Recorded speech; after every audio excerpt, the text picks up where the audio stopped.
जय हिंद स्टूडेंट्स। आज हम लोग टेंस शुरू कर रहे हैं और आप लोग ध्यान से पढ़िए। और ये टेंस जो होता है बेसिक है, इसको अगर आप ढंग से पढ़ लेते हैं तो मैक्सिमम इंग्लिश का मैक्सिमम प्रॉब्लम जो है, ऐसे तो एक कोई टॉपिक पढ़ने से मैक्सिमम प्रॉब्लम ठीक नहीं हो सकता है, लेकिन ये आपको इंग्लिश इम्प्रूव करने में हेल्प करेगा। और ऐसे बहुत सारे बच्चों का तो ऐसे टेंस कंप्लीट भी रहता है, लेकिन इसी में थोड़ा और इम्प्रूवमेंट कर लीजिए। बेसिक चीज़ें हैं, कोशिश किए हैं इसको कि बिल्कुल सिंपलेस्ट लैंग्वेज में आपके सामने रखने के लिए, ताकि आपको किसी प्रकार की परेशानी ना हो। ठीक है, तो टेंस के जो होते हैं 3 भेद होते हैं: present tense, past tense, future tense. और प्रेजेंट टेंस जो होते हैं 4 प्रकार के होते हैं। इसमें present indefinite tense, present continuous tense, present perfect tense, present perfect continuous tense. Present indefinite tense में क्या होता है, इसका पहचानने का नियम में क्या होता है कि वाक्य के अंत में जो है ता है, ती हूँ, ता हूँ, ते हैं इत्यादि लगा रहता है। ठीक है, और बनाने का जो नियम होता है, इसका सब्जेक्ट के साथ जो है V1 या V5 प्लस ऑब्जेक्ट लगा होता है। और ही, सी, इट, नेम और कोई सिंगुलर नाउन रहता है तो उसके साथ V5 लगाते हैं। और अगर कोई आई, वी, यू, दे कोई प्लूरल नाउन रहता है तो उसके साथ V1 लगाते हैं। जैसे कि वे लोग टहलते हैं तो दे वॉक, दे था वॉक लगा। वह रोज स्कूल जाती है तो she goes to school daily, ये V5 लग गया यहाँ पे। She goes to school daily, मैं पढ़ाती हूँ, आई टीच। ठीक है, अब है प्रेजेंट कंटिन्यूअस टेंस। तो प्रेजेंट कंटिन्यूअस टेंस में होता है पहचानने के नियम में कि वाक्य के अंत में जब क्रिया जो रहेगा तो क्रिया के धातु के अंत में जो है रहा है, रही है, रहे हैं, रहा हूँ, रही हूँ लगा रहता है। ठीक है, और बनाने के नियम में क्या होता है कि सब्जेक्ट के साथ is, am, are plus verb 4 plus object plus other words होता है। जैसे कि तुम खेल रहे हो। ठीक है, तो इसका यू आर प्लेइंग, वर्ब 4 में ING लगता है वर्ब में, तो यू आर प्लेइंग। और वे लोग सुबह में टहल रहे हैं तो they are walking in the morning. तुम लोग चेस खेल रहे हो तो you are playing the chess. Akash किताब पढ़ रहा है तो आकाश इज रीडिंग बुक। ठीक है, तो ये हो गया प्रेजेंट कंटिन्यूअस टेंस का। अब आते हैं हम लोग देखते हैं प्रेजेंट परफेक्ट टेंस में क्या दिया हुआ है, जरा इसको समझते हैं। तो प्रेजेंट परफेक्ट टेंस में क्या होता है, पहचानने के नियम में जो होता है वाक्य के अंत में चुका है, चुकी है, चुके हैं, या है, ये है इत्यादि लगा रहता है। ठीक, और बनाने के नियम में क्या होता है कि सब्जेक्ट के साथ जो है हैज़ या हैव लगेगा, वर्ब 3 लगेगा, ऑब्जेक्ट लगेगा और अदर वर्ड्स लगेगा। ठीक है, और ही, सी, अब हैज़ हैव का कन्फ्यूजन बहुत सारे बच्चों को रहता है, हमेशा पूछ देते हैं कि मैम हैज़ कहाँ प्रयोग करें, हैव कहाँ प्रयोग करें। तो ही, सी, इट, नेम या कोई सिंगुलर नाउन रहेगा तो उसके साथ हैज़ प्लस वर्ब 3 लगा देना है। और आई, वी, यू, दे या कोई प्लूरल नाउन रहेगा तो उसके साथ हैव प्लस वर्ब 3 लगा देना है। ठीक है, परफेक्ट टेंस में वर्ब 3 लगता ही लगता है, ये आप कंफर्म माइंड में रख लें कि जहाँ भी परफेक्ट टेंस आएगा तो उसमें आपको वर्ब 3 का प्रयोग करना है। ठीक है, वह मैच जीत चुका है, he has won the match. आप लोग दिल्ली गए हैं, देखिए इसमें सब्जेक्ट है, हैज़ है, वर्ब 3 है और अदर वर्ड्स है। ठीक है, आप लोग दिल्ली गए हैं तो you have gone to Delhi. ठीक है, यहाँ पर फिर से हैव प्लस वर्ब 3 आ गया, चुका है, चुकी है, या है, ई है, ये है। देखिए वर्ब के साथ जो है, धातु के साथ जो है मेन वर्ब ये चुका है, चुकी है, या है, ये है वाक्य के लास्ट में। देखिए ठीक है, वे लोग ताजमहल देखे हैं तो they have seen the Taj Mahal, वे लोग ताजमहल देखे हैं। अगला है प्रेजेंट परफेक्ट कंटिन्यूअस टेंस। तो प्रेजेंट परफेक्ट कंटिन्यूअस टेंस में क्या है, पहचानने के नियम में कि वाक्य के अंत में समय के साथ रहा था, रहा है, रही है, रहे हैं, या ता रहा है, क्या रहता है कि या फिर ता रहा है, ती रही है, ते रहे हैं इत्यादि लगा रहता है। ठीक है, बनाने के नियम में क्या होता है कि सब्जेक्ट के साथ वो हैज़ हैव तो आपको पता ही है, सब्जेक्ट के साथ हैज़ लगाना है, हैव लगाना है, प्लस बीन लगाना है, प्लस वर्ब 4 लगाना है, प्लस ऑब्जेक्ट लगेगा, और सिंस या फॉर के साथ जो है आपका टाइम लगेगा। ठीक है, पहले टाइम के पहले आपको सिंस या फॉर का लगाना कंपलसरी है। अब उसमें भी आगे आपको बताया जाएगा कि कहाँ पे सिंस लगाना है और कहाँ पे फॉर लगाना है। ठीक है, वह 2 घंटों से पढ़ रहा है तो ही has been reading for 2 hours, वे लोग सुबह से टहल रहे हैं, they have been walking since morning, हम लोग जनवरी से यहाँ रह रहे हैं तो we have been living here since January, वे लोग लिखते रहे हैं तो दे हैव बीन राइटिंग। ठीक है, ये आपका है प्रेजेंट परफेक्ट कंटिन्यूअस टेंस का। देख लीजिए स्टूडेंट, सिंस और फॉर का प्रयोग कहाँ पे हमें सिंस लगाना है और कहाँ पे फॉर लगाना है, ठीक है। तो इसमें है सिंस का प्रयोग में है कि किसी भी निश्चित समय के लिए सिंस का प्रयोग किया जाता है। अब निश्चित समय कौन कौन सा होता है, सबसे बड़ा कन्फ्यूजन होता है। बच्चे सारा टेंस कंप्लीट कर रहे थे, लेकिन सबसे ज़्यादा प्रॉब्लम आती है कि निश्चित समय कौन सा होता है और अनिश्चित समय कौन सा होता है। तो उसके लिए मैंने खुद से एक जो है कंक्लूजन निकाला है कि जो घड़ी का समय होता है वो निश्चित होता है, ठीक है। और जो कैलेंडर में जो समय दिया रहता है, तो घड़ी में तो जो है टाइमिंग दे दिया बस, लेकिन कैलेंडर में जो है 4 चीज़ें दी रहती हैं। मंथ्स का नाम रहता है, डे का नाम रहता है, डेट रहता है और ईयर रहता है, ठीक है। तो ये सारी चीज़ें जो है इसमें आप एक और खुद से जो है ऐड कर सकते हैं, जैसे सोमवार से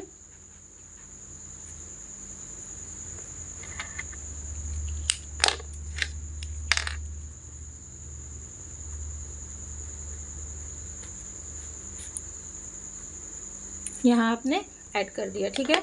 कि सोमवार से एक हो गया मंथ का नाम और एक हो गया दिन का नाम, ये हो गया वर्ष और ये हो गया दिनांक। तो ये जो है निश्चित समय होता है और ध्यान रखना है बस कि घड़ी और कैलेंडर के समय में जो है हमें सिंस का प्रयोग कर देना है।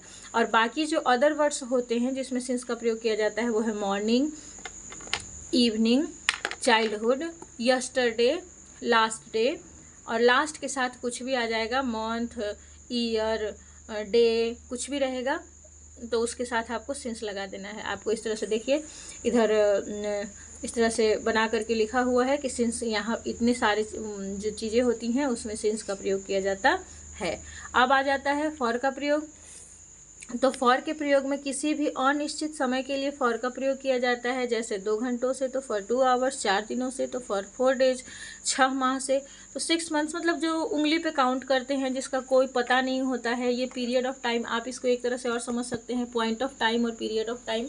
तो पॉइंट ऑफ टाइम जो होता है उसके साथ सिंस लगा देना होता है और जो पीरियड ऑफ टाइम होता है उसके साथ फॉर लगा देना होता है। मतलब अंतराल हो गया, जैसे कि 2 आवर्स, 2 घंटों से, तो 2 घंटों में कब से, ये मतलब 2 घंटों के भीतर ही कभी भी हुआ है, चाहे 2 घंटों तक लगातार हुआ है, ठीक है। कोई भी अगर कार्य संपन्न किया जा रहा है तो वो 2 घंटा, 4 दिन, 6 माह, जो भी आपका टाइम है उससे आप क्लियर कर सकते हैं, ठीक है। हम लोग 3 दिनों से लिख रहे हैं, तो we have been writing for 3 days.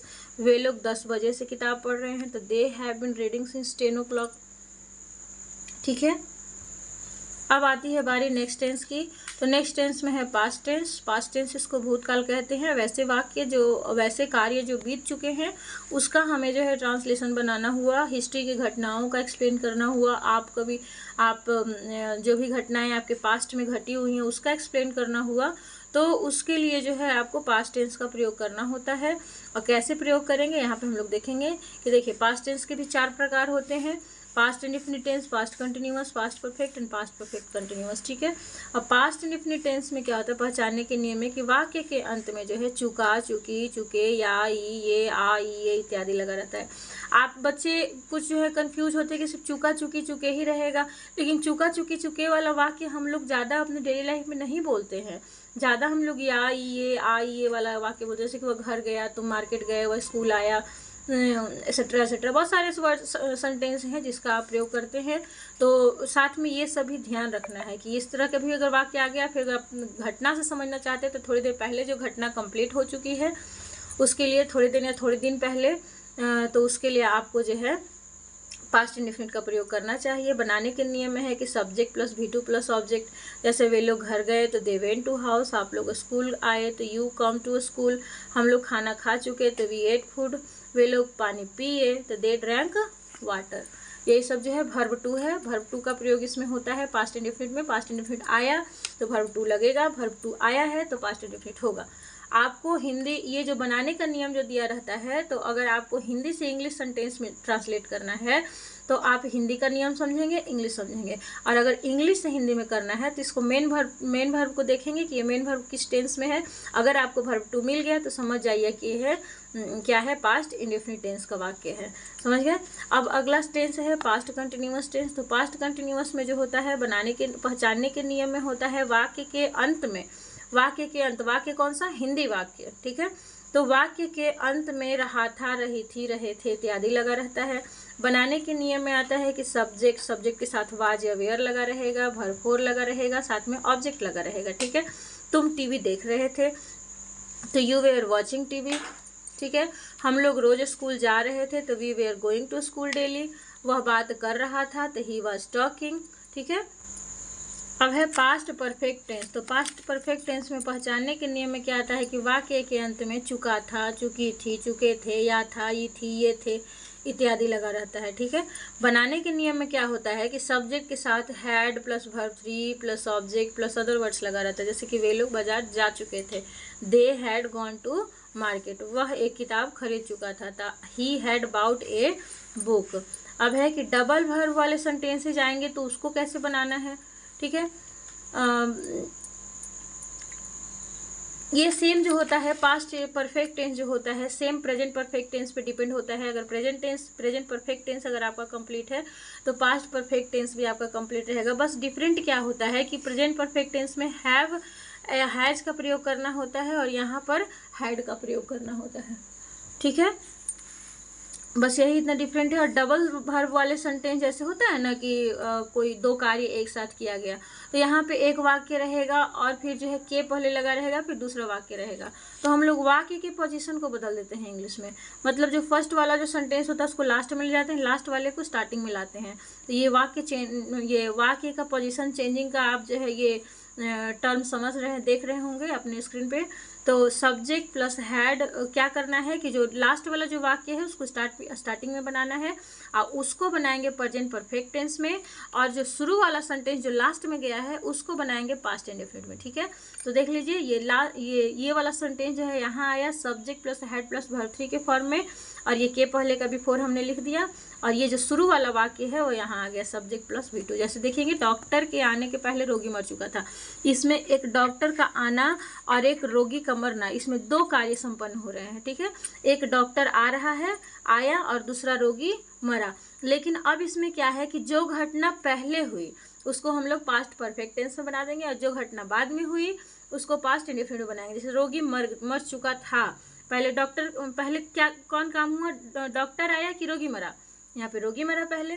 तो ये वाली जो घटना है ये हम लोग इसको पास्ट परफेक्ट टेंस में बना देंगे, और इसको जो है पास्ट इंडेफिनिट में देखिए हमने बनाया है the patient had died before the doctor केम, ठीक है। जुलाई के आने के पहले वर्षा हो चुकी थी, तो इट हैड रेन्ड, वर्षा हो चुकी थी, बिफोर जुलाई का आना तो जुलाई केम, ठीक है। It had rained before July came. आगे है कि शिक्षक के आने के पहले बच्चे आ चुके थे, तो द चिल्ड्रेन हैड कम, यहाँ पे कम V2 होगा इसका, the children had come before the teacher came, ठीक है। रोहन के आने के पहले उसका भाई खाना खा चुका था, तो हिज ब्रदर हैड ईटेन खाना खाना है ना, तो ईटेन फूड हो जाएगा यहाँ पर, eaten food, his brother had eaten food before Rohan came, ठीक है। यहाँ तक तो आप लोग को समझ में आ गया होगा। कोई डाउट होगा तो आप लोग कमेंट कर सकते हैं। अब देखिए आपके पास फोर्थ पास्ट टेंस का फोर्थ टेंस है पास्ट परफेक्ट कंटिन्यूअस टेंस। तो इसका पहचानने का नियम जो होता है कि हिंदी वाक्य के अंत में समय के साथ रहा था, रही थी, रहे थे इत्यादि लगा रहता है। पहले समय दिया रहेगा और समय के साथ रहा था, रही थी आएगा। तो उसको बनाने का नियम क्या होता है कि सब्जेक्ट के साथ हैड लगाते हैं, बीन लगाते हैं, भरपूर लगाते हैं, ऑब्जेक्ट लगाते हैं, सिंस या फॉर लगाते हैं, फिर टाइम लगाते हैं, ठीक है। वह 2 घंटों से लिख रहा था, तो he had been writing for 2 hours. क्या हो जाएगा कि he had been writing for 2 hours. देख लीजिए फॉर्मेशन के अकॉर्डिंग एकदम यहाँ पर सेट किया हुआ है। सब्जेक्ट है ही, हैड लिख दिए, बीन लिख दिए, भर्ब है राइट, तो राइट के साथ भर्ब लगा दिया, ING कर दिए इसको। ऑब्जेक्ट में नहीं है इसमें कोई सेंटेंस में ऑब्जेक्ट, तो ऑब्जेक्ट नहीं लिखे। सिंस या फॉर कुछ भी लगाना है तो 2 घंटा अनिश्चित समय है, तो इसके लिए हमें सिंस या फॉर में से अनिश्चित के लिए लगाना है, तो फॉर लग जाएगा और 2 घंटा का हमने लिख दिया, टाइम लिख दिया लास्ट में। देख लीजिए तो फॉर्मेशन पे एकदम सेट कर रहा है। यहाँ भी देख लीजिए हम लोग सुबह से टहल रहे थे, तो we had been walking since morning. तुम जनवरी से दिल्ली में रह रहे थे, तो you had been living in Delhi since January. तुम बचपन से कंप्यूटर सीख रहे थे, तो you had been learning computer since childhood, ठीक है। ये हो गया। अब नेक्स्ट है फ्यूचर टेंस। तो ठीक है, फ्यूचर टेंस में क्या होता है, इसके भी 4 भेद है, future indefinite tense, future continuous tense, future perfect tense, future perfect continuous tense, ठीक है। और फ्यूचर इंडेफिनिट में क्या होता है, इसका पहचानने का नाम है कि वाक्य के अंत में जो है गा गे गी लगा रहेगा, मतलब धातु के बाद गा गे गी लगा रहेगा। और बनाने का नियम में सब्जेक्ट प्लस शैल या विल लगा देते हैं, V1 plus object plus other words कर देते हैं। और शैल विल का प्रयोग आपको ऐसे ऑक्सिलरी वर्ब जो पढ़ा रहे थे तो उसमें आपको बताया गया था। अगर नहीं पता है, नहीं ध्यान है, तो आप लोग ध्यान रखें कि सिर्फ फर्स्ट पर्सन में शैल लगता है, बाकी सबके साथ विल लगता है, ठीक है। जैसे कि वे लोग आगरा जाएंगे तो they will go to Agra, हम लोग कहानी पढ़ेंगे तो we shall read a story, तुम रोज पढ़ोगे तो यू विल रीड डेली। वे लोग मैच जीतेंगे तो they will win the match. Future continuous tense में क्या करना है, पहचानने का नियम है कि वाक्य के क्रियाओं के अंत में ता रहेगा, ती रहेगी, ता रहूँगा, ती रहूँगी इत्यादि लगा रहता है, ठीक है। बनाने का नियम में क्या है कि सब्जेक्ट के साथ शैल विल लगा देंगे, बी लगा देंगे, वर्ब फोर लगा देंगे, ऑब्जेक्ट लगा देंगे और साथ में अदर वर्ड्स लगा देंगे, ठीक है। हम लोग लिखते रहेंगे तो वी शैल बी राइटिंग, हम लोग टहलते रहेंगे तो दे विल बी वॉकिंग, तुम बात करते रहोगे तो यू विल बी टॉकिंग, मैं पढ़ती रहूँगी तो आई शैल बी रीडिंग। ये हो गया आपका फ्यूचर कंटिन्यूअस टेंस का। फ्यूचर परफेक्ट टेंस में क्या होता है कि पहचानने के नियम में वाक्य के अंत में चुकेगा, चुकेगी, चुकेंगे इत्यादि लगा रहता है, ठीक है। और बनाने के नियम में सब्जेक्ट के साथ शैल will plus have plus verb 3 plus object plus other words लगा देंगे। जैसे कि वे लोग स्टेशन पहुंच चुकेंगे तो they will have reached at station, तुम एक कहानी लिख चुकोगे तो you will have written a story, वह मैच जीत चुकेगा तो he will have won the match, हम लोग अगले रविवार को बाजार जा चुकेंगे तो we shall have gone to market on next Monday. अब है यहाँ पर फ्यूचर ये फ्यूचर परफेक्ट कंटिन्यूअस टेंस का है, तो इसमें है पहचानने के नियम में कि वाक्य के अंत में समय के साथ जो है ता हुआ रहेगा, ती हुई रहेगी, ते हुए रहेंगे इत्यादि लगा रहता है, ठीक है। और बनाने के नियम में क्या आता है कि सब्जेक्ट के साथ शैल या will plus have plus been plus object plus verb, ये have been plus verb 4 plus object रहेगा, फॉर या फ्रॉम लगाएंगे। जहाँ पर हम लोग प्रेजेंट परफेक्ट कंटिन्यूअस टेंस में और पास्ट परफेक्ट कंटिन्यूअस टेंस में सिंस लगाते थे, यहाँ पर हमें फ्रॉम लगाना होता है, तब टाइम लिखना होता है। फॉर के लिए कोई दिक्कत नहीं है, लेकिन आप ध्यान रखेंगे कि जहाँ जहाँ आपने सिंस का प्रयोग किया था वहाँ पे फ्रॉम लगाना है, क्योंकि फ्यूचर परफेक्ट टेंस में क्या होता है कि उसका हिंदी में तक उच्चारण आता है, तो तक के वजह से जो है हमें फ्रॉम का प्रयोग करना होता है, क्योंकि फ्यूचर टाइम को इंडिकेट करता है ना, इसी के चलते। देख लीजिए यहाँ पर फॉर और फ्रॉम को थोड़ा सा समझाया हुआ भी है कि फॉर का प्रयोग पहले की तरह ही अनिश्चित समय के लिए किया जाता है, तो फॉर का तो कोई टेंशन नहीं है, परंतु फ्रॉम का प्रयोग जो होता है निश्चित समय के लिए किया जाता है। जैसे सोमवार तक तो फ्रॉम मंडे, 2027 तक तो फ्रॉम 2027, जनवरी तक तो फ्रॉम जनवरी, अगले वर्ष तक तो from the next year, from next year. हाँ, जैसे अब एग्जाम्पल हम लोग देख लेते हैं, हम लोग सुबह तक पढ़ते हुए रहेंगे तो we shall have been reading from morning, तुम 2 दिनों तक टहलते हुए रहोगे तो you will have been walking for 2 days। अब है कि हम लोग 2026 तक खेलते हुए रहेंगे तो we shall have been playing from 2026। Pavan अगले रविवार तक लिखता हुआ रहेगा तो Pavan will have been writing from next Sunday. तो ये आपका जो है फ्यूचर टेंस तक कोशिश किया गया है कि बिल्कुल इजी शब्दों में आप तक पहुंचाया जाए और आप इसको अच्छे से समझ लें।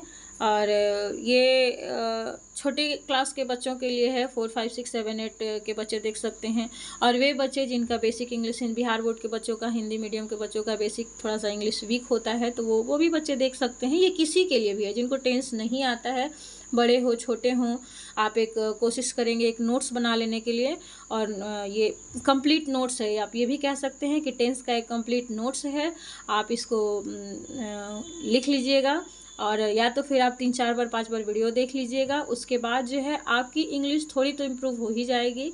और इसके बाद इसके कुछ टेंस का स्पेशल रूल्स आता है। टेंस को जो है 3 स्टेप में पढ़ा जाता है। एक होता है tense with simple rules, tense with special rules and time and tense.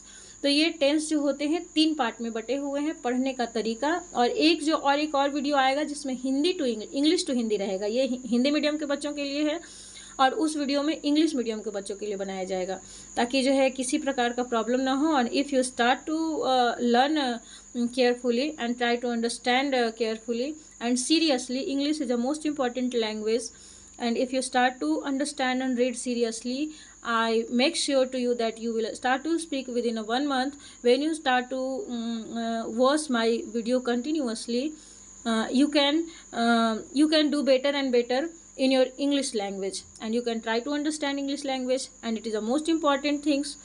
And every higher education is a every higher educations are conducted in English medium, and due to this it is also important. And because of scarcity of English language, many students